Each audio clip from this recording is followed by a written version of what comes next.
বুড়া ইউনূস জুলাই সনদ ঘোষণা দিয়েছে। এই জুলাই সনদ হয়েছে ঢাকা মেট্রো রেলে আগুন দেওয়া, পুলিশ হত্যা করা, থানায় আগুন দেওয়া, জঙ্গিদেরকে ছেড়ে দেওয়া, তারপরে 16-17 মাস যাবৎ দেশে অবাধ চুরি, ডাকাতি, খুন, ছিনতাই, তারপরে চাঁদাবাজি, এগুলোর লাইসেন্স। জুলাই সনদ প্রকাশের পরে ইউনূস কাকা বলতেছে আমরা নতুন বাংলাদেশ পাইলাম।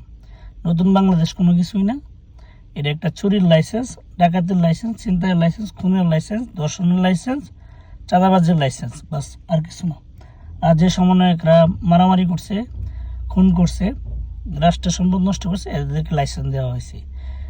বাংলাদেশের জাতীয় পতাকা, জাতীয় সঙ্গীত, স্বাধীনতা, এগুলোর কোনো কিছুর সাথে এই জুলাই সনদ বা জুলাই সম্পর্ক নাই। জুলাইয়ের কোনো কিছু মিল নাই। এটা একটা ভুয়া নাটক। এই নাটক ইউনূস যতদিন আছে ততদিনই ক্ষমতায়।